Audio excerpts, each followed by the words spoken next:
24 अप्रैल 1973 Supreme Court का judgement आया। केस था Kesavananda Bharati versus state of Kerala. अब ये केस इतना इम्पोर्टेंट है कि अगर आप एक लॉ स्टूडेंट हैं या फिर आप लॉ पढ़ने वाले हैं तो ये केस आपको पढ़ना ही पढ़ना पड़ेगा। आपके टीचर्स इस केस का रेफरेंस आपको ज़रूर देंगे। और अगर आप एक लॉ स्टूडेंट नहीं है और आप थोड़ा बहुत भी कॉन्स्टिट्यूशन को समझना चाहते हैं तो बस आप इस केस को समझ लीजिए, आपको काफ़ी हद तक कॉन्स्टिट्यूशन कैसे फंक्शन करता है आपको समझ में आ जाएगा।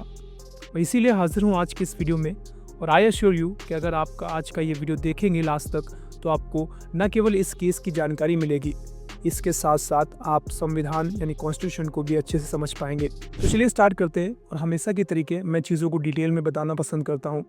तो इस केस पर जंप करने से पहले हम थोड़ा सा कॉन्स्टिट्यूशन को समझ लेते हैं। अगर हम कॉन्स्टिट्यूशन के पार्ट 3 और पार्ट 4 की बात करेंगे तो कॉन्स्टिट्यूशन के पार्ट 3 में है फंडामेंटल राइट्स और कॉन्स्टिट्यूशन के पार्ट 4 में है डीपीएसपीज। और ये पूरा का पूरा केस आपका इन्हीं दो चीज़ों पर है, यानी पार्ट 3 और पार्ट 4 पर। पार्ट 3 आपका जो फंडामेंटल राइट्स को लेकर के है, ये आपके और आपके गवर्नमेंट के बीच में एक ढाल है, यानी गवर्नमेंट अनावश्यक आपको परेशान ना करे। अब इसका मतलब क्या हुआ, 1947 से पहले जब हम ब्रिटिश कंट्रोल में थे तो होता क्या था कि अगर हम कुछ भी सरकार के खिलाफ बोलते हैं तो सीधे हमें उठाकर जेल में डाल दिया गया। ट्रायल भी नहीं चल रहा है और जेल में पड़े हुए हैं। 1947 के बाद जब आपका कॉन्स्टिट्यूशन लागू हुआ 1950 में, उसके बाद आपको फंडामेंटल राइट्स दिए गए। फंडामेंटल राइट्स कुल मिलाकर आपको आपकी सरकार से प्रोटेक्ट करेंगे। सरकार आपको without any particular reason jail में ना डाले, आपको डिटेन ना करे। ऐसे आपको आर्टिकल 12 से लेकर के आर्टिकल 35 तक आपको फंडामेंटल राइट्स मिलते हैं। जैसे साउथ कोरिया में आप देखेंगे, नॉर्थ कोरिया में, कई सारी ऐसी कंट्रीज़ हैं जहाँ पर नागरिकों के कोई खास अधिकार है नहीं, जो सरकार चाहे वो कर सकती है।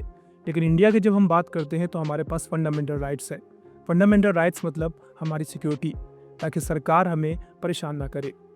इसके ऊपर मैं डिटेल में वीडियो बना चुका हूँ, लेकिन और बेहतरी से समझने के लिए मैं थोड़ा सा आपको इसके बारे में बताता हूँ।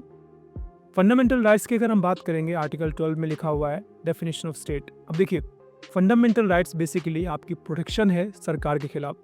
सरकार आपको अनावश्यक डिटेन ना करे, आपकी ज़मीन आपसे अनावश्यक छीन ना ले, इन सब चीज़ों को ध्यान में रखें। आपसे डिस्क्रिमिनेशन ना करे। आप किसी कॉलेज में एडमिशन लेने जाते हैं, गवर्नमेंट कॉलेज है, और आपके रिलीजन के बिहाफ पर ऐसा ना हो कि आपका एडमिशन ही ना हो, आप कल आपका मान लीजिए सोशल मीडिया अकाउंट बैन कर दिया जाए।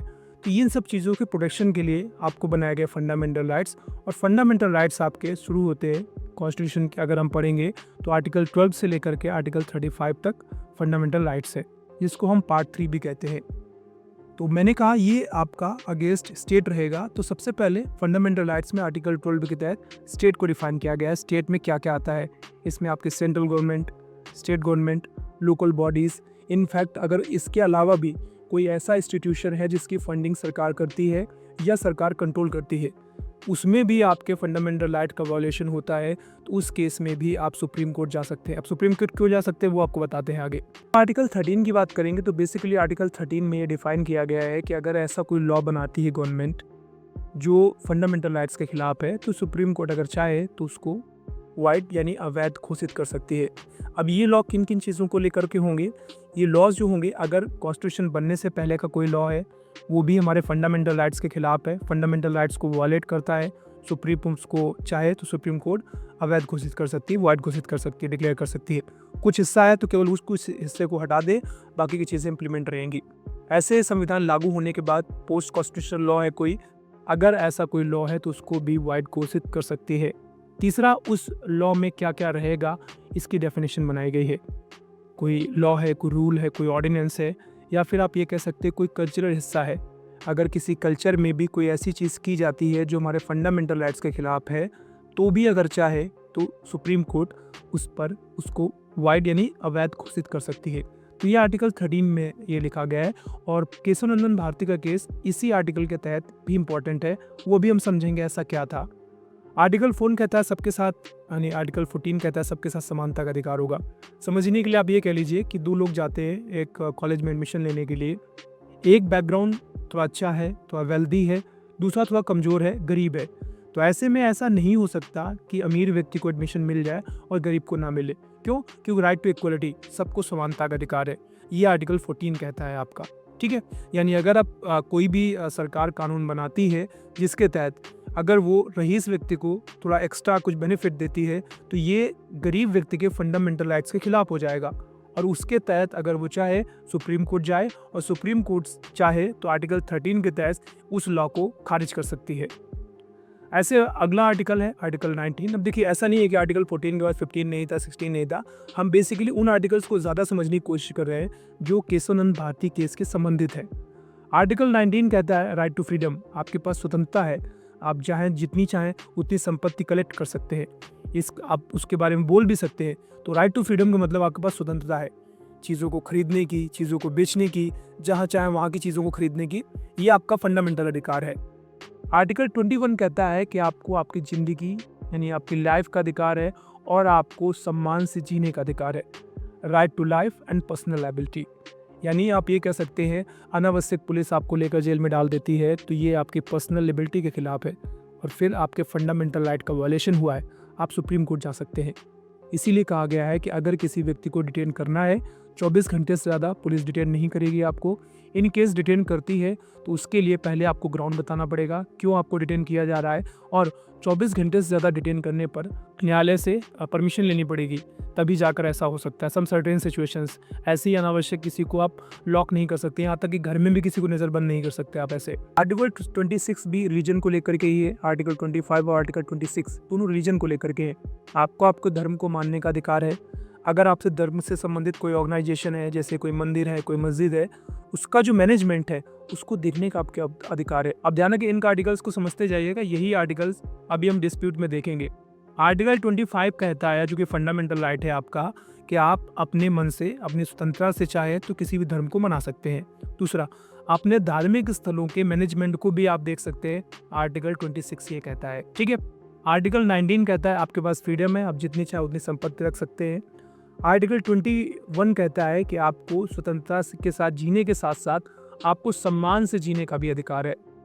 आर्टिकल 31 ये काफ़ी इंपॉर्टेंट रोल प्ले करता है, जो केशवानंद भारती केस के बाद इस जो आर्टिकल 31 था, पहले राइट टू प्रॉपर्टी था जिसमें हमें अपने संपत्ति पर हमारा पूरा अधिकार था, वो था, उसको बाद में लीगल राइट बना दिया गया है, जो कि पहले फंडामेंटल राइट था। ठीक है। यानी आपकी जो भी संपत्ति है आपके पास, वो आपका फंडामेंटल राइट था। अब इसका मतलब तो ये हो गया कि आपका फंडामेंटल राइट है तो आपसे कोई छीन ही नहीं सकता है। अब मान लीजिए गवर्नमेंट को कोई एयरपोर्ट बनवाना है, या कोई कॉलेज बनवाना है, गवर्नमेंट कॉलेज, या कोई दूसरी चीज़ ऐसी बनवानी है जो समाज के लिए बहुत ज़रूरी है। अब चूँकि वो संपत्ति तो आपका फंडामेंटल राइट है, तो ऐसे में तो सरकार ले ही नहीं पाएगी आपसे, इसीलिए बाद में उसको कन्वर्ट करके लीगल राइट बनाया गया, जो कि पहले फंडामेंटल राइट था। ठीक है। अब लीगल राइट से होता क्या है कि अगर पब्लिक के वेलफेयर के लिए अगर ज़रूरत है तो आपसे आपकी संपत्ति ली जाएगी और उसके बदले आपको एक अमाउंट पे किया जाएगा। ये केशवानंद भारती के केस के बाद और ज़्यादा अच्छे से क्लियर किया गया, तो इसको समझते जाइए आप आगे। अभी डीपीएस पीस को आप समझेंगे तो आपको और चीज़ें समझ में आ जाएंगी।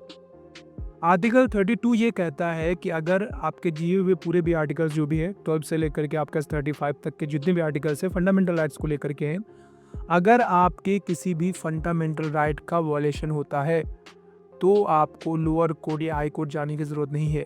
सीधे आप रेट पिटिशन दायर करेंगे और डायरेक्टली आप सुप्रीम कोर्ट जाएंगे, और सुप्रीम कोर्ट जाकर आप ये कहेंगे कि भैया हमारे इस फंडामेंटल राइट का वायलेशन हुआ है, इस सरकार ने, स्टेट गवर्नमेंट है, सेंट्रल गवर्नमेंट है, लोकल बॉडीज़ हैं, या कोई ऐसा ऑर्गेनाइजेशन है जिसको गवर्नमेंट से फंडिंग मिलती है, उसने आपके फंडामेंटल राइट का वायलेशन किया है, तो आप सुप्रीम कोर्ट से जाकर उसको रिव्यू करा सकते हैं, और सुप्रीम कोर्ट उसको रिव्यू करेगा और आपकी चीज़ों को सुनेगा।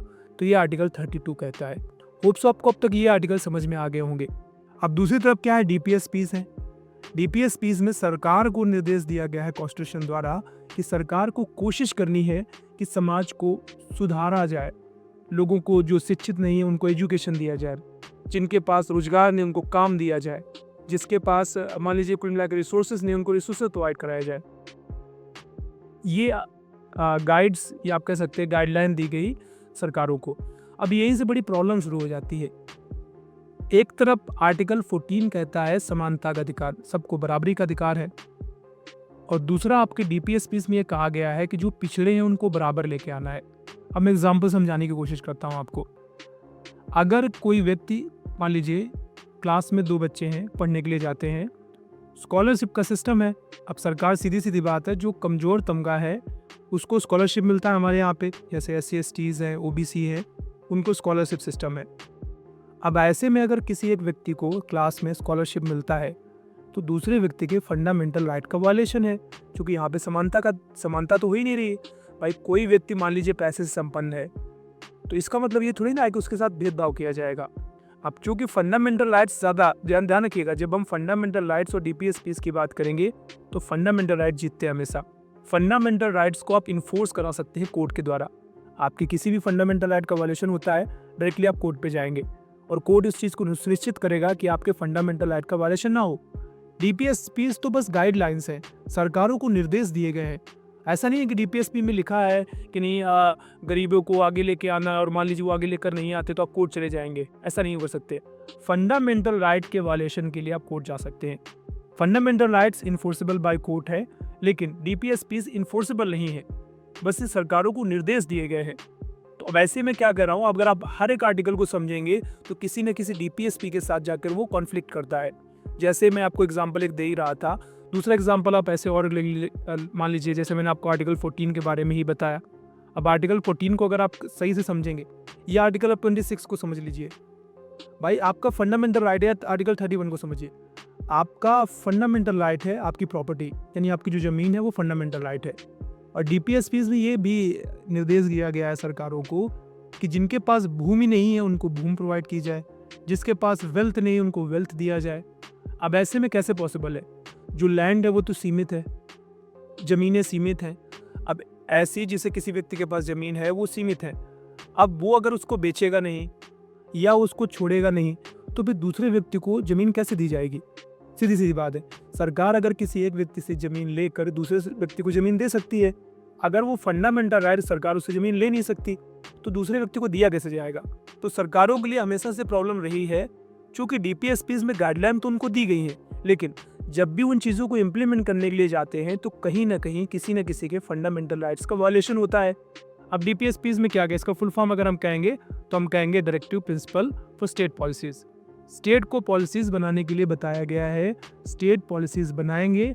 जो पिछड़ा तबका है, हम वुमेन्स की बात कर सकते हैं, या हम दलित्स की बात कर सकते हैं, माइनॉरिटीज़ की बात कर सकते हैं। जो पिछड़ा तबका है उसको आगे लाने के लिए सरकारों को निर्देश दिए गए हैं कि कानून बनाए, पॉलिसीज़ बनाए। उन पॉलिसीज़ के लिए आपका पार्ट 4 ऑफ कॉन्स्टिट्यूशन है, जिसको हम DPSP कहते हैं, जो कि एक इम्पॉर्टेंट रोल प्ले करता है। अब इसमें अलग अलग आर्टिकल्स में अलग अलग चीज़ें लिखी गई हैं। जैसे अगर मैं यहाँ पे कुछ मैंने लिख के रखा हुआ है, मैं आपको समझाता हूँ। आर्टिकल 38 कहता है कि आपको सोशल ऑर्डर को मेंटेन करना है। सोशल ऑर्डर वही मैं कह रहा हूँ आपसे कि कोई गरीब है तो आपको उसको रोजगार देना है, काम देना है। ज़मीन नहीं तो ज़मीन देनी है आपको। अब ज़मीन आप देंगे तो दूसरे की लेनी पड़ेगी आपको। अब दूसरे की ज़मीन अगर आप लेते हैं तो फंडामेंटल राइट का वायलेशन होता है। स्टेट ज़मीन ले रही है तो सीधे वो सुप्रीम कोर्ट चला जाएगा, आर्टिकल 32 के तहत रेड पिटीशन दायर करेगा और वहाँ पर जाकर चीज़ें प्रॉब्लम करेंगी। तो अगर आप इस चीज़ों को समझते हैं कि जो एक अच्छा लॉयर होता है, एक अच्छा वकील होता है, वो इन्हीं चीज़ों पे जाकर बहस करता है कि जैसे मान लीजिए सरकार ने आपकी ज़मीन ले ली। अब चूंकि उस समय वो फंडामेंटल राइट था आर्टिकल 31, तो वो सीधे के सीधे आपके बिहाफ पे सुप्रीम कोर्ट में रेड पिटीशन डायल करेगा और बोलेगा कि हुजूर हमारे फंडामेंटल राइट का वायलेशन हुआ है, संपत्ति रखना हमारा अधिकार है और सरकार ने हमसे हमारी संपत्ति ले ली है। अब ये सरकारों के लिए बड़ी प्रॉब्लम क्रिएट करने वाला है। क्यों? अब कल को मान लीजिए सरकार को यहीं पे एयरपोर्ट बनाना है तो कैसे बनाएगी? फंडामेंटल राइट है तो आपसे ज़बरदस्ती तो ले नहीं सकते हैं।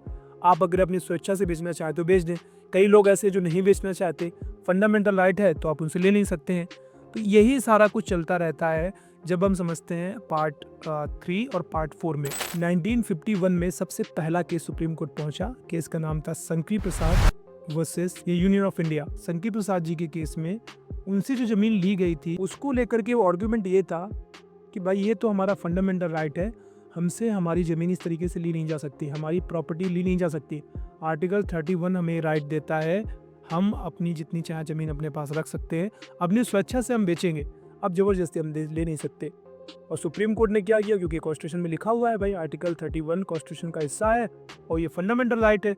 अब फंडामेंटल राइट है तो क्या हुआ, उनके पक्ष में जजमेंट आ गया और इस तरीके से क्या हुआ, सरकार वो चीज़ कर नहीं पाई जो करना चाहती थी। लेकिन सरकार ने क्या किया, आर्टिकल 31 में ही एक और क्लॉज जोड़ दिया अमेंडमेंट के थ्रू और उन्होंने कहा कि पब्लिक वेलफेयर के लिए अगर सरकार चाहे तो सरकार किसी की भी संपत्ति एक्वायर कर सकती है। ये पहला अमेंडमेंट के थ्रू चीज़ें ऐड की गई, ठीक है। और इससे क्या हुआ कि जो केस जीत गए थे शंकर प्रसाद जी, वो जीत कर भी हार गए, और इस तरीके से चीज़ें चलती रही। अगला मैटर आया Golaknath versus state of Punjab, same चीज़ को लेकर के था। देखिए 1951 में जब सबसे पहली बार शंकर प्रसाद जी का मामला पहुंचा था, उस समय कांग्रेस गवर्नमेंट थी और फुल मेजॉरिटी के साथ थी, ऑलमोस्ट सेंटर में भी और स्टेट में भी। और ये हिस्ट्री रही है कि जब जब सरकारें मजबूत होती हैं तब तब सुप्रीम कोर्ट वीक हो जाता है, और जब जब सरकारें वीक होती हैं तब तब सुप्रीम कोर्ट स्ट्रेंथन हो जाता है। वही हुआ। अगला मामला जो गोलकनाथ जी का था, तब तक कांग्रेस गवर्नमेंट थोड़ी वीक हो चुकी थी, और ऐसे में क्या हुआ, सेम मामला था, और चूंकि पहले उसका ऑलरेडी जजमेंट आ चुका था, इसका बाद अमेंडमेंट हुआ था, और अगली बार जब बहस हुई गोलकनाथ मामले में, तो बात इस चीज़ को लेकर के हुई, जो अमेंडमेंट हुआ है वही गलत है। आर्टिकल 13 ये कहता है कि अगर कोई भी ऐसा अमेंडमेंट या कोई भी ऐसा लॉ बनाया जाता है सरकार के द्वारा जो किसी व्यक्ति के फंडामेंटल राइट्स को वायलेट करता है, तो आर्टिकल 13 में साफ साफ लिखा है कि वो लॉ अपने मन से तुरंत खुद ही अवैध हो जाता है। तो अगर वो लॉ अवैध है तो इसका मतलब ये है कि पंजाब गवर्नमेंट भी उनकी ज़मीन एक्वायर नहीं कर सकती। और इस बार क्या हुआ, जहाँ पहली बार जो पक्ष हुआ था, दूसरी बार आते आते क्या हुआ कि इस बार गोलकनाथ के मामले में सुप्रीम कोर्ट ने जजमेंट दे दिया, और इससे क्या हुआ कि अब सरकार एक प्रकार से फिर परेशानी में आ गई, क्योंकि वही चीज़ फिर से आ जाती है कि अगर हम किसी से उनकी संपत्ति लेंगे नहीं तो दूसरों को संपत्ति देंगे कैसे। अब इस चीज़ को लेकर के चीज़ें चलती रही, और फिर केशवानंद भारती जी का तीसरी बात फिर से पहुंच गए, और सेम चीज़ों को लेकर के यहाँ पे आर्गुमेंट हो रहा है। केशवानंद भारती जो कि हेड थे ईदनीर मठ के, जो कि हिंदू कह सकते हैं संगठन है, एक मंदिर है, एक मठ की तरीके आप कह सकते हैं, केरला में है, जिसके पास बहुत सारी ज़मीन थी। अब प्रॉब्लम यहाँ से लैंड रिफॉर्म जो एक्ट बनाया गया आर्टिकल 39 के तहत स्टेट ऑफ केरला के द्वारा, उन्होंने क्या किया, उन्होंने रेस्ट्रिक्ट कर दिया कि देखिए आपके पास ऑलरेडी बहुत संपत्ति है, अब आप इससे ज़्यादा संपत्ति एक्वायर नहीं कर सकते। क्यों? क्योंकि अगर आप लैंड को एक्वायर करेंगे तो चूंकि स्टेट चाहती थी कि वो जो लैंड एक्स्ट्रा लैंड है वो गरीबों में बांटा जाए, तो अब यहाँ पर के लेकर इशू स्टार्ट हो गया। क्यों? उनके पास ऑलरेडी बहुत सारी लैंड थी, लेकिन अब कोई मान लीजिए दान करने के लिए आ रहा है आपको लैंड, तो आपका धार्मिक अधिकार है। आर्टिकल 26 आपको अधिकार देता है कि आप अगर चाहें तो रिलीजियस मैनेजमेंट जो भी है आपका उसको देख सकते हैं। आर्टिकल 27 तो यहाँ तक इस चीज़ को कहता है कि अगर आप रिलीजियस कोई काम करते हैं तो वो तो टैक्स फ्री भी रहेगा। अब यहीं से प्रॉब्लम शुरू होती है। प्रॉब्लम क्या थी, केशवानंद भारती का केस था, जो कि Kesavananda Bharati versus state of Kerala 1973 का है। Is one of the most significant constitutional cases in Indian history, established the basic doctrine which limits the parliament power to amend the constitution in the way of destroys the fundamental rights। अच्छा देखिए, अब इसका मतलब ये नहीं कि जो fundamental rights लिख दिए गए हैं वो बदलेंगे नहीं। मैंने आपसे बताया कि आर्टिकल जो 31 था पहले वो फंडामेंटल राइट था, अब लीगल राइट हो गया है। फंडामेंटल राइट्स में अगर सरकार कोई बदलाव करना चाहे तो उसके लिए कॉन्स्टिट्यूशनल अमेंडमेंट करना पड़ता है, यानी संविधान में चेंजेस करने पड़ते हैं। चेंजेस करने का मतलब रीराइट ऑफ कॉन्स्टिट्यूशन नहीं है, मतलब जो चीज़ प्रॉब्लम क्रिएट कर रही है, जब इसको लिखा गया था 1950 की बात कर रहा हूँ मैं, तो फ्यूचर को ध्यान में रखकर समझा गया कि अगर हम 1950 के आसपास समय बदलेगा, नई नई चीज़ें आएंगी, तो इस चीज़ को ध्यान में रखते हुए आर्टिकल 368 रखा गया, जिसके तहत सरकारें चाहें तो अमेंडमेंट कर सकती हैं। हाँ, अगर हम कॉन्स्टिट्यूशन फंडामेंटल राइट्स की बात करेंगे, इनमें अमेंडमेंट करने का एक स्पेशल प्रोविजन है, इसके लिए कॉन्स्टिट्यूशन में अमेंडमेंट करना पड़ेगा। और लीगल राइट्स में चेंजेस करने के लिए तो कोई बड़ी बात नहीं है, तो सिंपली ज्वाइंट सिटिंग के थ्रू या दोनों हाउसेस है आपस में डिस्कशन करके वोटिंग के थ्रू आप कोई भी लॉ बना सकते हैं। तो यही प्रॉब्लम क्रिएट हो रही थी। अब देखिए, हम आपको केस के बारे में बताते हैं। तो केरला लैंड रिफॉर्म जो बनाया गया एक्ट, उसके तहत हुआ क्या 1963 का, कि जिनके पास बहुत ज़्यादा ज़मीनें हैं तो उनको एक लिमिट किया गया कि आप इतनी से ज़्यादा ज़मीन अगर आपके पास है तो बाकी एक्स्ट्रा ज़मीन आपसे ले ली जाएगी, और वो उन लोगों में बांटी जाएगी जो पिछले तमगे के लोग हैं। ठीक, अब यहाँ से देखिए चीज़ें क्या, सिंस ईदनीर मठ ऑन द सिग्निफिकेंट लैंड। हालांकि उस समय तक ईदनीर मठ के पास, जिसके हेड थे आपके केशवानंद जी, उनके पास ऑलरेडी बहुत सारी ज़मीन थी। CA मेनन जी, जो कि उस समय CM थे केरला के, उन्होंने क्या किया, उन्होंने 1963 लैंड रिफॉर्म एक्ट के तहत ईदनीर मठ के ऊपर रिस्ट्रिक्शन लगा दिया कि आपके पास ऑलरेडी इतनी ज़मीन है, अब आप इससे ज़्यादा ज़मीन एक्वायर नहीं कर सकते, और उनसे जो एक्स्ट्रा ज़मीन थी वो लेकर गरीबों में डिस्ट्रीब्यूट करने का डिसीजन लिया। हालांकि उस समय तक उनके पास ऑलरेडी बहुत सारी संपत्ति थी, लेकिन जैसे उन्होंने बैन लगाया तो एक्स्ट्रा संपत्ति आनी बंद हो गई। अब एक्स्ट्रा संपत्ति आनी बंद हो गई तो ये तो क्या करेंगे, वो सीधे सीधे सुप्रीम कोर्ट चले गए और सुप्रीम कोर्ट लेकर गए और उन्होंने जाकर इस चीज़ों को बात की। और उनका देखिए क्या था, इश्यूज़ क्या थे इस चीज़ को लेकर के। रेट पिटिशन दायर करते हुए उन्होंने बोला क्या पार्लियामेंट अमेंडमेंट के थ्रू कॉन्स्टिट्यूशन के किसी भी हिस्से को अमेंड कर सकती है, यहाँ तक कि फंडामेंटल राइट्स को भी। मैंने आपको कहा आर्टिकल 12 से लेकर आर्टिकल 35 तक फंडामेंटल राइट्स हैं जो हमें सुकून से ज़िंदगी जीने का अधिकार देते हैं। अब अमेंडमेंट्स के थ्रू क्या सरकार हमारे उन फंडामेंटल राइट्स को भी बदल सकती है? दूसरा क्वेश्चन ये पूछा गया जो आर्टिकल 368 है, जिसके तहत अमेंडमेंट की पावर मिलती है पार्लियामेंट को। क्या पार्लियामेंट को इतनी पावर देती है कि वो संविधान के किसी भी हिस्से को बदल सकते हैं, यहाँ तक कि फंडामेंटल राइट्स को भी? तीसरा क्वेश्चन ये था क्या कोई लिमिटेशन है पार्लियामेंट के ऊपर ताकि वो अमेंडमेंट तो कर सके बट कम से कम बेसिक स्ट्रक्चर जो है कॉन्स्टिट्यूशन का वो ना बदल सके। अब देखिए ये बड़ा इंपॉर्टेंट चीज़ है, कॉन्स्टिट्यूशन हमारा है, इसीलिए हम लोग कहते हैं हम डेमोक्रेसी में रहते हैं, ऑटोक्रेसी नहीं है। डेमोक्रेसी में हम लोग हर 5 सालों में अपना रिप्रेजेंटेटिव चुनते हैं जिसमें MPs MLAs आते हैं। अब मान लीजिए कल को सरकार पार्लियामेंट मेजॉरिटी से मान लीजिए सरकार आती है और ऐसा कोई अमेंडमेंट कर देती है कि सीधे वोटिंग सिस्टम ही ख़त्म हो जाए, दोबारा वोट ही ना पड़े। तो एक सवाल पूछा गया क्या पार्लियामेंट के पास ऐसी अनलिमिटेड पावर्स हैं कि वो संविधान के किसी भी हिस्से को चेंज कर सकते हैं, यहाँ तक कि फंडामेंटल राइट्स को भी बदल सकते हैं, या कोई लिमिट है उसकी? ये इश्यूज़ को लेकर के केशवानंद भारती जी के एडवोकेट सुप्रीम कोर्ट पहुंचे। अब सुप्रीम कोर्ट जाने के बाद वकीलों का क्या आर्ग्यूमेंट था थोड़ा वो समझ लेते हैं। पिटिशनर जिसने याचिका लगाई थी, आप कह सकते हैं केशवानंद भारती जी के जो एडवोकेट थे, उन्होंने क्या आर्ग्यूमेंट किया? Unrestricted amendment power. Petitioner argued that the parliament could not alter the fundamental rights as it would destroy the constitution scene. यानी कि आर्टिकल 368 जो है आपको अब इस तरीके से आपको पावर नहीं देता है कि आप बेसिक स्ट्रक्चर को ही बदल देंगे, यानी आप फंडामेंटल राइट्स को ही चेंज कर रहे हैं। भाई आर्टिकल 31 कहता है आपके पास प्रॉपर्टी का अधिकार है, लेकिन बाद में उसको लीगल राइट बना दिया गया। अब जब लीगल राइट बना दिया गया किसके थ्रू? अमेंडमेंट के थ्रू। तब यहाँ पे सवाल ये आता है कि आज आपने इसको लीगल राइट बना दिया है, कल आप दूसरी चीज़ को बना देंगे, फंडामेंटल राइट जितने भी हैं हमारे सब आप हमसे छीन लेंगे। तो यही आर्गुमेंट था एडवोकेट का कि क्या आपके पास अनलिमिटेड पावर है, आप जिस चीज़ को चाहे उतना आप कॉन्स्टिट्यूशन को ही पूरा बदल देंगे क्या आप? आर्टिकल 13 के बारे में बहस हुई, फिर ये कहा गया आर्टिकल 13 ये कहता है कि अगर स्टेट कोई ऐसा लॉ बनाता है जो किसी भी फंडामेंटल राइट को वायलेट करता है तो वो सीधे वाइड हो जाता है, सीधे अवैध हो जाता है। ऐसे में मान लीजिए स्टेट ने लैंड रिफॉर्म बनाया, लैंड रिफॉर्म एक्ट बनाया, उसके तहत अगर वो किसी व्यक्ति के ज़मीन को एक्वायर करते हैं तो ये उसके फंडामेंटल राइट को वायलेट करते हैं।